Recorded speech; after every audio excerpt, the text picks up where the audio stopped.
வணக்கம் வேந்தரின் இளங்கதிர் முற்பகல் செய்திகளுக்காக பிரவீணா. முதலில் தலைப்புச் செய்திகள். ஆளுநருடன் முதல்வர் பழனிசாமி சந்திப்பு, அமைச்சர்களும் உடன் சென்றனர்.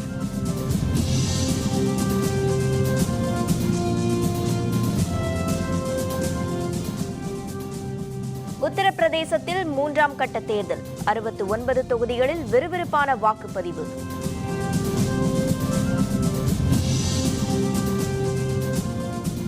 TNPSC குரூப் 1 முதல் நிலை தேர்வு, 2 லட்சத்துக்கும் அதிகமானோர் எழுதுகின்றனர்.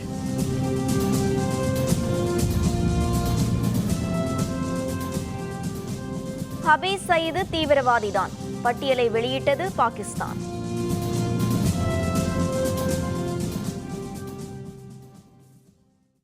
முதல்வர் எடப்பாடி பழனிசாமி இன்று காலை 11 மணிக்கு ஆளுநர் மாளிகைக்கு சென்று ஆளுநர் வித்யாசாகர் ராவை சந்தித்து ஆலோசனை மேற்கொண்டார்.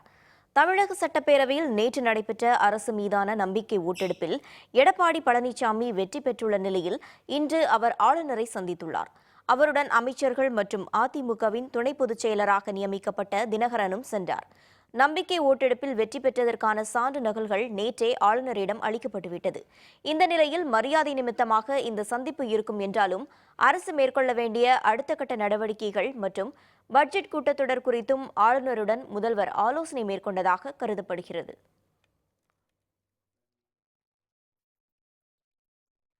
முன்னதாக தமிழக சட்டப்பேரவையில் நேற்று நடைபெற்ற நம்பிக்கை வாக்கெடுப்பில் முதல்வர் எடப்பாடி பழனிசாமி 122 வாக்குகள் பெற்று வெற்றி பெற்றதாக சட்டப்பேரவைத் தலைவர் தனபால் அறிவித்தார். தமிழகத்தில் முதல்வர் எடப்பாடி பழனிசாமி தலைமையில் அதிமுக அரசு பதவியேற்றுள்ள நிலையில் ஆளுநர் அறிவுறுத்தியபடி அரசு மீது நம்பிக்கை வாக்கெடுப்பு நடத்துவதற்கான பேரவை சிறப்பு கூட்டம் நேற்று நடைபெற்றது. கூட்டம் தொடங்கியதும் நம்பிக்கை வாக்கெடுப்புக்கான தீர்மானத்தை முதல்வர் எடப்பாடி பழனிசாமி முன்மொழிந்தார். அப்போது ஏற்பட்ட கூச்சல் குழப்பம் அமளி காரணமாக சட்டப்பேரவை இருமுறை ஒத்திவைக்கப்பட்டது. அதிமுக உறுப்பினர்கள் எதிர்வினை காட்டாமல் அமைதியாக இருந்தனர். ஸ்டாலின் உள்பட திமுக உறுப்பினர்கள் அனைவரும் வெளியேற்றப்பட்டனர். காங்கிரஸ் உறுப்பினர்கள் வெளிநடப்பு செய்தனர். பின்னர் அவை பிற்பகல் 3 மணிக்கு மீண்டும் கூடியதும் எடப்பாடி பழனிசாமி தலைமையிலான அரசு மீது நம்பிக்கை வாக்கெடுப்பு நடைபெற்றது. இதில் பழனிசாமிக்கு ஆதரவாக 122 வாக்குகள் கிடைத்தன. பழனிசாமிக்கு எதிராக பன்னீர்செல்வம் அணியை சேர்ந்த 11 உறுப்பினர்கள் வாக்களித்தனர். யாரும் நடுநிலை வகிக்கவில்லை. இதையடுத்து நம்பிக்கை வாக்கெடுப்பில் எடப்பாடி பழனிசாமி வெற்றி பெற்றதாக பேரவைத் தலைவர் தனபால் அறிவித்தார். தீர்மானம் பேரவையின் முடிவுக்கு விடப்பெற்று வாக்குகள் பின்வருமாறு எண்ணி கணிக்கப்பட்டன. தீர்மானத்தை ஆதரித்தோர் 122, தீர்மானத்தை எதிர்த்தோர் 11, நடுநிலை வகித்தோர் யாரும் இல்லை. தீர்மானத்தை ஆதரித்தோர் அதிகமாக இருப்பதால் மாண்புமிகு முதலமைச்சர் அவர்களுடைய தீர்மானம் நிறைவேறியது, வெற்றி பெற்றது. தமிழக சட்டப்பேரவையில் நடைபெற்ற நம்பிக்கை வாக்கெடுப்பில் முதல்வர் எடப்பாடி பழனிசாமி 122 வாக்குகளை பெற்றார். தீர்மானத்தை எதிர்த்து அதிமுகவின் பன்னீர்செல்வம் அணியினர் 11 பேர் வாக்களித்தனர். திமுக உறுப்பினர்கள் 89 பேரை அவையிலிருந்து பேரவைத் தலைவர் தனபால் வெளியேற்றிவிட்டார். காங்கிரஸ் உறுப்பினர்கள் 8 பேரும் அவையிலிருந்து வெளிநடப்பு செய்தனர். வாக்கெடுப்பில் திமுக தலைவர் கருணாநிதி, அதிமுக உறுப்பினர் கோவை அருண்குமார் ஆகியோர் பங்கேற்கவில்லை. பேரவைத் தலைவர் தனபால் வாக்களிக்க வேண்டிய அவசியம் ஏற்படாததால் வாக்களிக்கவில்லை. ஜெயலலிதா மறைவு காரணமாக ஓரிடம் காலியாக இருக்கிறது. தமிழ் தாத்தா உவே சாமிநாதனின் 136வது பிறந்தநாளையொட்டி அவரது சிலைக்கு தமிழக அரசு சார்பில் முதல்வர் எடப்பாடி பழனிசாமி மரியாதை செலுத்தினார். தமிழ் தாத்தா என அனைவராலும் போற்றப்படும் உவே சாமிநாதன் அவர்களின் 136வது பிறந்தநாள் இன்று கொண்டாடப்படுகிறது. இதையொட்டி சென்னை மாநில கல்லூரி வளாகத்தில் உள்ள அவரது திருவுருவ சிலைக்கு கீழ் வைக்கப்பட்டுள்ள உருவப்படத்திற்கு தமிழக அரசு சார்பில் முதல்வர் எடப்பாடி பழனிசாமி மலர் தூவி மரியாதை செலுத்தினார். நம்பிக்கை வாக்கெடுப்பில் வெற்றி பெற்ற பிறகு முதல்வர் பழனிசாமி பங்கேற்ற முதல் அரசு விழா இதுவாகும். தலைமைச் செயலர் கிரிஜா வைத்தியநாதன் மற்றும் அமைச்சர்கள் உள்ளிட்டோரும் உவே சாமிநாதன் சிலைக்கு கீழ் வைக்கப்பட்டுள்ள உருவப்படத்திற்கு மலர் தூவி மரியாதை செலுத்தினர்.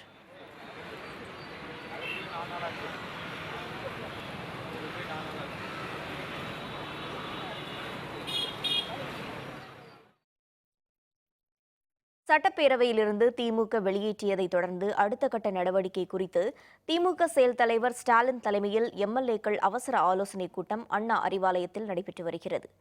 முதலமைச்சர் எடப்பாடி தலைமையிலான அமைச்சரவை தனது பெரும்பான்மையை நிரூபிக்க சிறப்பு சட்டப்பேரவை கூட்டம் நேற்று நடைபெற்றது. அப்போது எதிர்க்கட்சித் தலைவர் ஸ்டாலின் ரகசிய வாக்கெடுப்பு நடத்த கோரிக்கை விடுத்தார். இது தொடர்பாக நடந்த விவாதத்தில் ஆளும் கட்சியினருக்கும் எதிர்க்கட்சி உறுப்பினர்களுக்கும் இடையே மோதல் ஏற்பட்டது. இந்த கலவரத்தில் ஸ்டாலின் உட்பட திமுக உறுப்பினர்கள் பலரது சட்டை கிழிக்கப்பட்டது. வலுக்கட்டாயமாக அவை காவலர்கள் வெளியேற்றினர். இந்நிலையில் திமுக எம்எல்ஏக்கள் கூட்டம் ஸ்டாலின் தலைமையில் அண்ணா அறிவாலயத்தில் திமுக எம்எல்ஏக்கள் அவசர ஆலோசனைக் கூட்டம் நடைபெற்று வருகிறது. இக்கூட்டத்தில் சட்டப்பேரவையில் நடந்த அராஜக செயலை கண்டித்து தமிழகம் முழுவதும் திமுக சார்பில் கண்டன ஆர்ப்பாட்டம் நடத்த முடிவு செய்ய இருப்பதாக திமுக வட்டாரங்கள் தெரிவிக்கின்றன.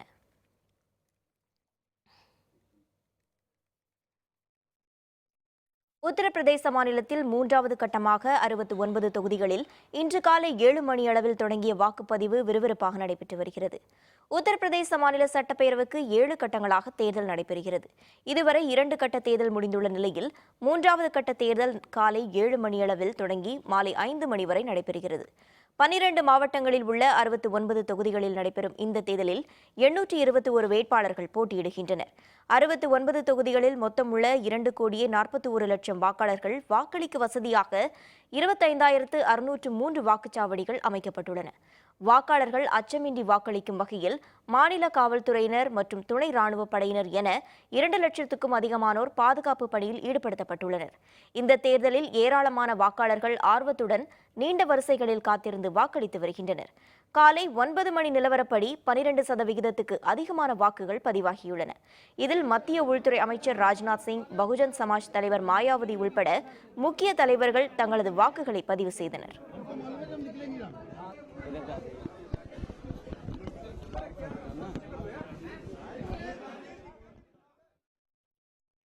தமிழகம் முழுவதும் இன்று டிஎன்பிஎஸ்சி குரூப் 1 முதல்நிலை தகுதி தேர்வு நடைபெறுகிறது.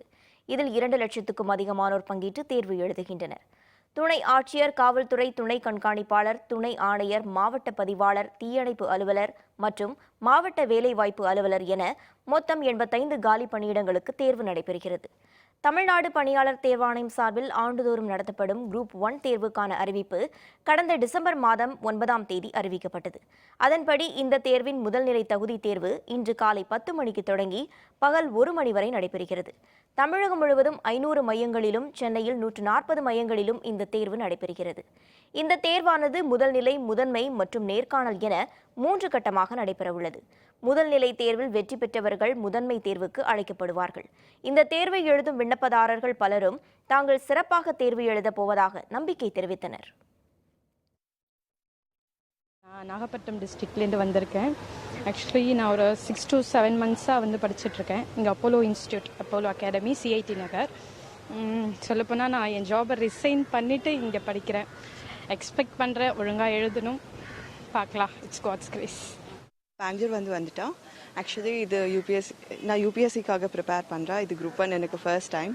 ஸோ கொஞ்சம் பயமாக இருக்குது, பட் நல்லா எழுதுகிற மாதிரி ஒரு கான்ஃபிடன்ஸ் இருக்குது. All the best to all TNPSC group 1 candidates. நவம்பரில் அப்ளை பண்ணதுக்கப்புறம் கொஞ்சம் டைம் இருக்கிற வரைக்கும் ஆஃபீஸ்லேருந்து வந்து ஒர்க் முடிச்சுட்டு வந்து கொஞ்சம் ப்ரிப்பேர் பண்ணேன். வீக்கெண்ட்ஸ் ட்ரை பண்ணி ப்ரிப்பேர் பண்ணியிருக்கேன். ஓல்டு கொஷின் பேப்பர்ஸ் அண்ட் கொஞ்சம் ஓல்டு புக்ஸ்லாம் வச்சு. ஸோ பார்ப்போம், ஃபர்ஸ்ட் டைம் எழுதுகிறேன். ஐ திங்க் ட்ராக் பண்ணுவேன்னு எனக்கு. ஹபீஸ் சயீது தீவிரவாதிதான் என ஒப்புக்கொண்டுள்ள பாகிஸ்தான் அரசு ஹபீஸ் சயீது உள்பட 5 பேரின் பெயர்களை பயங்கரவாத தடுப்பு சட்டத்தின் கீழ் பட்டியலிட்டுள்ளது. மும்பையில் நடைபெற்ற தீவிரவாத தாக்குதலின் மூளையாக செயல்பட்டு வரும் ஜமாத் உத் தவா அமைப்பின் தலைவருமான ஹபீஸ் சயீது உள்பட 5 பேரின் பெயரை பயங்கரவாத தடுப்பு சட்டத்தின் கீழ் பாகிஸ்தான் அரசு பட்டியலிட்டுள்ளது. ஹபீஸ் சயீது, அவரது நெருங்கிய கூட்டாளி காசி காசிப் ஆகியோரின் பெயரை பஞ்சாப் மாகாண அரசு பயங்கரவாத தடுப்பு சட்டத்தின் 4வது அட்டவணையின் கீழ் பட்டியலிட்டுள்ளது. இதேபோல் ஃபைசலாபாத்தை சேர்ந்த அப்துல்லா ஒபைத், முரிட்கேயை சேர்ந்த ஜாபர் இக்பால், அப்துல் ரஹ்மான் அபித், மார்காஜி தைவா ஆகிய 3 பேரின் பெயர்களையும் இப்பட்டியலில் பஞ்சாப் மாகாண அரசு சேர்த்துள்ளது. ஹபீஸ் சயீது மற்றும் மேற்குறிப்பிட்ட 4 பேர் கடந்த மாதம் 30ஆம் தேதி முதல் லாகூரில் வீட்டுக் காவலில் வைக்கப்பட்டுள்ளனர். இதன் அடிப்படையில் பயங்கரவாத தடுப்பு சட்டத்தின் கீழ் 5 பேரது பெயர்களும் பட்டியலிடப்பட்டுள்ளன. இவர்களுக்கு எதிராக நடவடிக்கை எடுக்குமாறு பாகிஸ்தான் உள்துறை அமைச்சகம் உத்தரவிட்ட அடிப்படையில் இந்த நடவடிக்கை மேற்கொள்ளப்பட்டதாக தகவல் வெளியாகியுள்ளது. தேனி அருகே ஜல்லிக்கட்டு போட்டி கோலாகலம். 600க்கும் மேற்பட்ட காளைகள், வீரர்கள் பங்கேற்பு. விவரம் விளம்பர இடைவேளைக்கு பிறகு.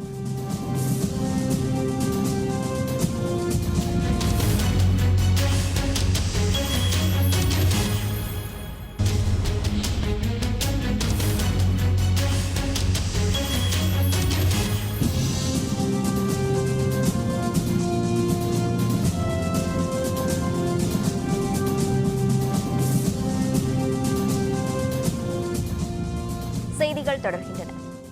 சட்டப்பேரவையில் ஸ்டாலின் மீது தாக்குதல் நடத்திய காவலர்கள் மீது ஆளுநர் நடவடிக்கை எடுக்க வேண்டும் என தமாக தலைவர் வாசன் வலியுறுத்தியுள்ளார். விழுப்புரத்தில் செய்தியாளர்களுடன் பேசிய அவர், சட்டப்பேரவையில் எதிர்க்கட்சிகளை வெளியேற்றிவிட்டு நம்பிக்கை கோரும் வாக்கெடுப்பு நடத்தியிருப்பது துரதிருஷ்டவசமானது என்று தெரிவித்தார்.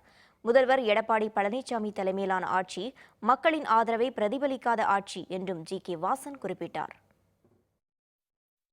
சட்டமன்றத்தினுடைய எதிர்க்கட்சி தலைவர் திரு ஸ்டாலின் சட்டமன்ற காவலர்களால் தாக்கப்பட்டிருப்பது மிகவும் கண்டிக்கத்தக்கது. அவர் மீது தாக்குதல் நடத்தியவர்கள் மீது, காவலர்கள் மீது ஆளுநர் தலையீடு உடனடியாக தேவை. ஈரோடு மாவட்டத்தில் தொடர் கொள்ளை சம்பவங்களில் ஈடுபட்டு வந்த 2 நபர்களை காவல்துறையினர் கைது செய்தனர். ஈரோடு மாவட்டம் கருங்கல்பாளையம் பகுதிகளில் கடந்த சில மாதங்களாக தொடர் கொள்ளை சம்பவங்கள் நடைபெற்று வந்தன. இதைத் தொடர்ந்து தனிப்படை அமைக்கப்பட்டு காவல்துறையினர் தீவிர ரோந்து பணியில் ஈடுபட்டிருந்தனர். அப்போது சந்தேகத்துக்குரிய வகையில் நடமாடிய முத்துராஜ் மற்றும் மனோஜ் என்பவர்களை விசாரித்த காவல்துறையினர் சந்தேகத்தின் பேரில் அவர்களை கைது செய்தனர். அவர்களிடம் இருந்து 30 லட்சம் ரூபாய் மதிப்புள்ள 143 சவரன் தங்க நகைகளை காவல்துறையினர் பறிமுதல் செய்தனர்.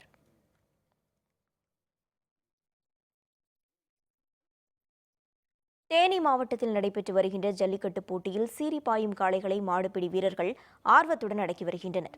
தேனி மாவட்டம் சின்னமனூர் அருகே உள்ள ஐயம்பட்டியில் ஏழைக்காத்து அம்மன் ஸ்ரீ வல்லரடி காரசுவாமி கோவிலில் இன்று ஜல்லிக்கட்டு போட்டிகள் நடைபெற்று வருகின்றன. மதுரை, திண்டுக்கல், அலங்காநல்லூர், பாலமேடு பகுதிகளில் இருந்து வந்திருந்த 650 காளைகள் பங்கேற்றன. கோவில் முன் அமைக்கப்பட்டுள்ள வாடிவாசல் வழியே ஜல்லிக்கட்டு காளைகள் அவிழ்த்து விடப்பட்டன. ஜல்லிக்கட்டு காளைகளை அடக்குவதில் 530க்கும் அதிகமான வீரர்கள் ஆர்வம் காட்டினர். காளைகளை பிடிக்க முயன்ற வீரர்கள் 4 பேர் படுகாயமுற்று தேனி அரசு மருத்துவமனையில் அனுமதிக்கப்பட்டுள்ளனர். வெற்றி பெற்ற மாடுகளுக்கும் வீரர்களுக்கும் பரிசுகள் வழங்கப்பட்டு வருகின்றன. பல்லாயிரக்கணக்கானோர் திரண்டு ஜல்லிக்கட்டு போட்டியை கண்டு ரசித்து வருகின்றனர்.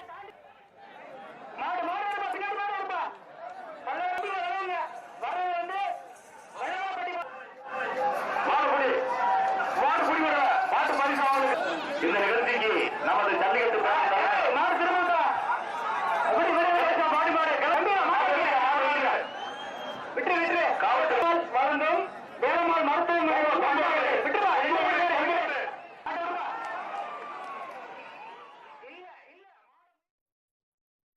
விருதுநகர் மாவட்டத்தில் நடைபெற்ற ஜல்லிக்கட்டு போட்டியில் சீறி பாய்ந்த காளைகளை மாடுபிடி வீரர்கள் ஆர்வமுடன் அடக்க முற்பட்டனர்.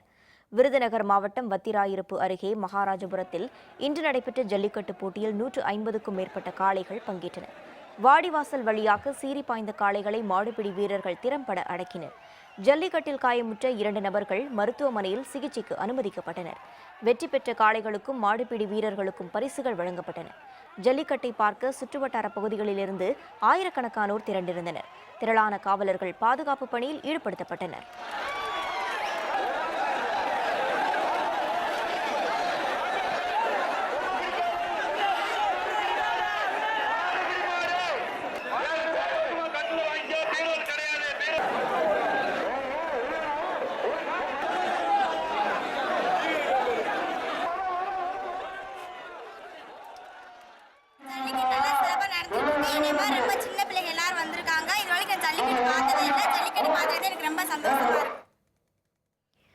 ஈரோடு மாவட்டம் கோபிச்செட்டிப்பாளையத்தில் சீமை கருவேல மரங்களை அகற்றுவதில் தன்னார்வலர்களுடன் சேர்ந்து ஊராட்சி ஊழியர்கள் முனைப்புடன் ஈடுபட்டு வருகின்றனர்.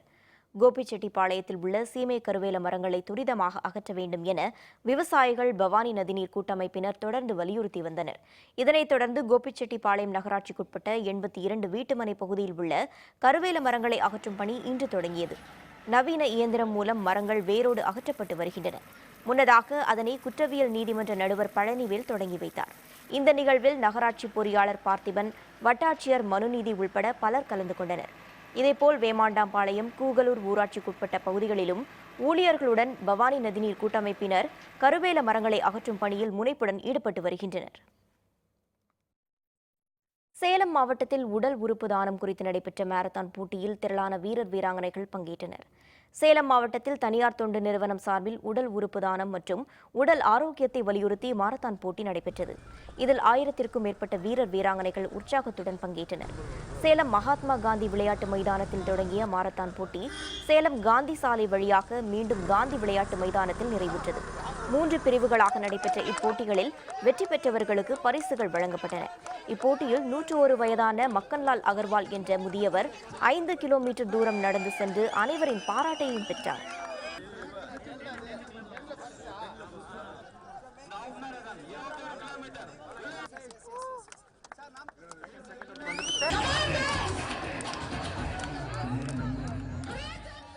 இதில் வந்து பார்த்தீங்கன்னா ஒரு 7 years to 70 years முடியும் பார்ட்டிசிபேட் பண்ணுறாங்க. மோர் தென் 30,000 பீப்புள்ஸ் வந்து பார்ட்டிசிபேட் பண்ணுறாங்க. இது வந்து பார்த்தீங்கன்னா ஒரு ஹெல்த் ஃபிட்னஸாக இருக்கும். நமக்கு நார்மலாக வந்து பார்த்தீங்கன்னா யாரும் வாக்கிங் ஜாக்கிங் இதெல்லாம் போனதே இல்லை வீட்டில். இந்த மாரத்தான் வந்து வைக்கும் போது எல்லாமே வந்து பார்ட்டிசிபேட் பண்ணால ஹெல்த்து கொஞ்சம் ஃபிட்னஸாக இருக்கும், உடம்புக்கு ரொம்ப நல்லது. இது எதுக்காண்டி வைக்கப்பட்டதுன்னா நம்ம உடல் உறுப்பு தானமாகட்டும் எல்லாரும் நம்ம உடம்ப நல்ல ஹெல்த் அச்சீவ் வச்சுக்காங்க சார். 21 கிலோமீட்டர் நான் ஓடி வந்த டைம் சார் 1 மணிக்கூறும் 14 நிமிடம் சார். சார் பார்ட்டிசிபேட் சார் ஒரு 3000 பேர் மேலே பண்ணியிருப்பாங்க சார். நம்ம சின்ன குழந்தைகள் வந்து வயசான ஆட்கள் பண்ணியிருக்காங்க. இதே மாதிரி எல்லா நம்ம தமிழ்நாட்டில் பண்ணுங்க. இன்னும் நம்ம ஒலிம்பிக் கூட இது பண்ணலாம், மெடல் அடி கண்டிப்பாக மெடல் அடிக்கலாம் சார். ரொம்ப பெருமையாக இருக்குது சார். இது 5வது முறையாக நடத்துறதுல வந்து இந்த வருஷம் 5 kilometre race, 10 kilometre race, 21 kilometre race, 21 kilometre half marathon சொல்கிறது. இது எல்லாமே வந்து ரோட்டரி மூலமாக நடத்துகிற ஆர்கன் டொனேஷனுக்காக ஒரு அவேர்னஸ் கிரியேட் பண்ணுறோம். பசுமை சேலம் அப்படிங்கிறதுக்காக ஒரு அவேர்னஸ் கிரியேட் பண்ணுறதுக்கு ஒரு ரேஸு. சேலம் நகராட்சி ஆரம்பித்து 150 வருஷம் கம்ப்ளீட் ஆனதுக்காக ஒரு நினைவாக ஒன்று பண்ணுறோம். ஒரு விழிப்புணர்ச்சி ஏற்படுத்துவதற்காக நடத்தப்பட்டது. 7 வயது முதல் 70 வயது வரை இருக்கக்கூடிய அனைத்து இளைஞர்களும் இதில் பங்கு கொண்டிருக்கின்றார்கள். உடல் வலிமையை வலியுறுத்தியும் உடல் ஆரோக்கியத்தை தேக வலிமையும் வலியுறுத்தி உடல் தானம் கூட ஒரு முக்கிய அங்கம் வகிக்கின்றது இந்த சமுதாயத்திலே. திருநெல்வேலி மாவட்டத்தில் தனியார் குடோனில் ஏற்பட்ட தீ விபத்தில் 2 லட்சம் ரூபாய் மதிப்பிலான பொருட்கள் எரிந்து சேதமடைந்தன. திருநெல்வேலி மாவட்டம் கொக்கிரகுளத்தை சேர்ந்த ஸ்டாலின் இவர் பழைய பேப்பர் மற்றும் கழிவுப் பொருட்களை வாங்கி விற்பனை செய்யும் தொழிலில் ஈடுபட்டு வருகிறார். கண்ணம்மாள் கோவில் தெருவில் உள்ள இவரது குடோனில் நேற்று இரவு எதிர்பாராத விதமாக ஏற்பட்ட தீ மளமளவென கட்டிடம் முழுவதும் பரவியது. சம்பவ இடத்திற்கு விரைந்து வந்த பேட்டை தீயணைப்பு துறையினர் 3 வாகனங்களின் உதவியுடன் தீயை கட்டுக்குள் கொண்டுவர போராடி வருகின்றனர். தீ விபத்து குறித்து காவல்துறையினர் வழக்கு பதிவு செய்து விசாரணை நடத்தி வருகின்றனர். இந்த தீ விபத்தில் 2 லட்சத்திற்கும் மேற்பட்ட பொருட்கள் எரிந்து சேதமடைந்துள்ளதாக வர்த்தகர்கள் தெரிவித்தனர்.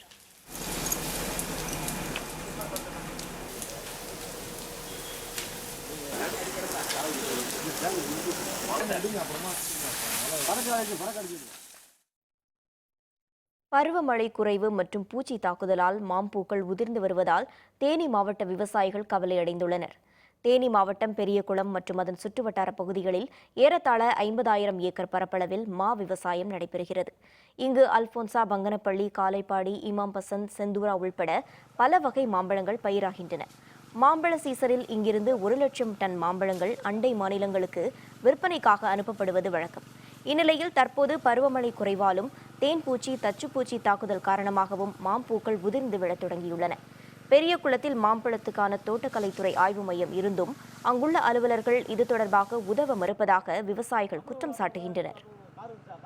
ஒரு கண்ட்ரோலே பண்ண முடியல. மாமரத்து கடையில் வாங்கி எடுக்கிறேன். இது தோட்டக்கலை ஆராய்ச்சி முயற்சி பண்ணி ஒரு மருந்து, நல்ல மருந்து கொடுத்தாங்கன்னா மருந்து மகசூல் நல்லா இருக்கும். இது தமிழக அரசு தான் முடிவெடுத்து செய்யணும். எங்களுக்கு மா விவசாயிகளுக்கு இதே இப்படியே விட்டாங்கன்னா மா விவசாயம் அழிஞ்சு போகும். இந்த மாதிரி மருந்து அடிச்சுக்கிட்டு இருக்கப்ப வந்து மாமரங்களும் பூக்களும் அதிகமாக பாதிக்கப்படுது. இதில் மாற்று மருந்து கண்டுபிடிச்சி எங்களுக்கு கொடுத்தாங்க அப்படின்னா மா விவசாயம் செழிக்கிறதுக்கு நல்லபடியாக இருக்கும். கன்னியாகுமரி மாவட்டத்தில் இன்று நடைபெறுகின்ற குரூப் 1 தேர்வு 11 மையங்களில் நடைபெறுகின்றன. தமிழகம் முழுவதும் இன்று டிஎன்பிஎஸ்சி குரூப் 1 முதல்நிலை தகுதி தேர்வு நடைபெறுகிறது. வணிக வரி இயக்குநர், உதவி ஆட்சியர் உள்ளிட்ட காலி பணியிடங்களுக்கு இந்த தேர்வு நடைபெறுகின்றன. கன்னியாகுமரி மாவட்டம் நாகர்கோவில், தக்கலை உள்ளிட்ட 11 மையங்களில் நடைபெறும் இந்த தேர்வில் 4224 பேர்கள் தேர்வை எதிர்கொள்கின்றனர். தேர்வு நடைபெறும் மையங்களில் மாவட்ட ஆட்சியர் சஜ்ஜன் சிங் சவான் ஆய்வு மேற்கொண்டார்.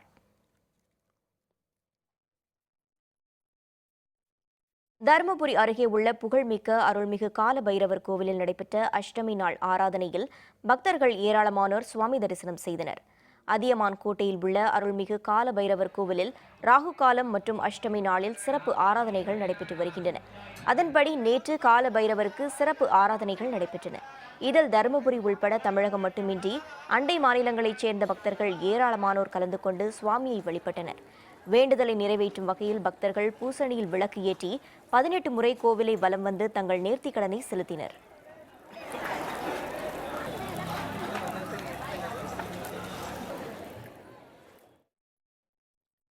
ஐஎஸ் தீவிரவாதிகளை ஒழிப்பேன், அமெரிக்க அதிபர் டிரம்ப் உறுதி.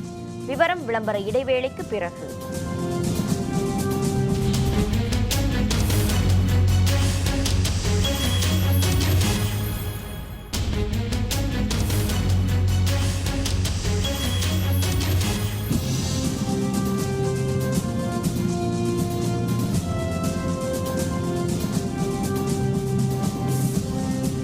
செய்திகள் தொடர்கின்றன. இனி அயலகச் செய்திகள்.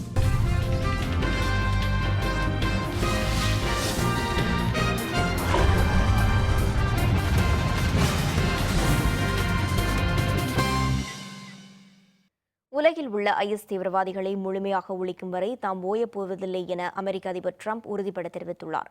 செய்தியாளர்களுடன் பேசிய அவர், தீவிரவாதிகள் அச்சுறுத்தல்தான் உலகில் மிக முக்கிய பிரச்சனையாக உள்ளதாக குறிப்பிட்டார். அமெரிக்க மக்களின் பாதுகாப்புக்கு மட்டுமின்றி உலக நாடுகளின் பாதுகாப்புக்கும் மிகவும் அச்சுறுத்தலாக விளங்கும் ஐஎஸ் தீவிரவாதிகளை முற்றாக ஒழிக்கப் போவதாகவும், ஒத்த கருத்துள்ள நாடுகள் அனைத்தும் ஒருங்கிணைந்து செயல்பட வேண்டும் என்றும் அமெரிக்க அதிபர் டிரம்ப் தெரிவித்தார்.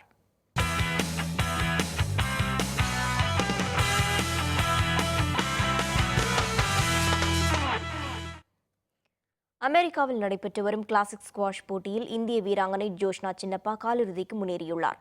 கிளீவ்லாந்து கிளாசிக் ஸ்குவாஷ் போட்டியில் இந்தியாவின் ஜோஷ்னா சின்னப்பா காலிறுதிக்கு முன்னேறியுள்ளார். அமெரிக்காவின் ஒஹியோ நகரில் நடைபெற்று வரும் இந்த போட்டியில் ஜோஷ்னா தனது காலிறுதிக்கு முந்தைய சுற்றில் 11-9, 11-4, 11-5 என்ற நேர் செட்களில் கனடாவின் தகுதிநிலை வீராங்கனையான ஹோலி நாட்டனை தோற்கடித்தார். ஜோஷ்னா தனது காலிறுதியில் உலகின் 5ஆம் நிலை வீராங்கனையான இங்கிலாந்தின் எமிலி விட்லாக்கை எதிர்கொள்ள உள்ளார். மீண்டும் தலைப்புச் செய்திகள். ஆளுநருடன் முதல்வர் பழனிசாமி சந்திப்பு, அமைச்சர்களும் உடன் சென்றனர். உத்தரப்பிரதேசத்தில் 3ஆம் கட்ட தேர்தல், 69 தொகுதிகளில் விறுவிறுப்பான வாக்குப்பதிவு. டிஎன்பிஎஸ்சி குரூப் 1 முதல் நிலை தேர்வு, 2 லட்சத்துக்கும் அதிகமானோர் எழுதுகின்றனர்.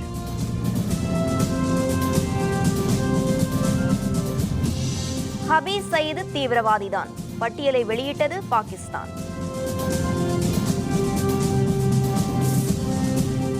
இத்துடன் வேந்தரின் இளங்கதிர் முற்பகல் செய்திகள் நிறைவடைந்தன. மீண்டும் பகல் 1:30 மணிக்கு வேந்தரின் உச்சிவேளை பகல் செய்திகளில் சந்திப்போம். வணக்கம்.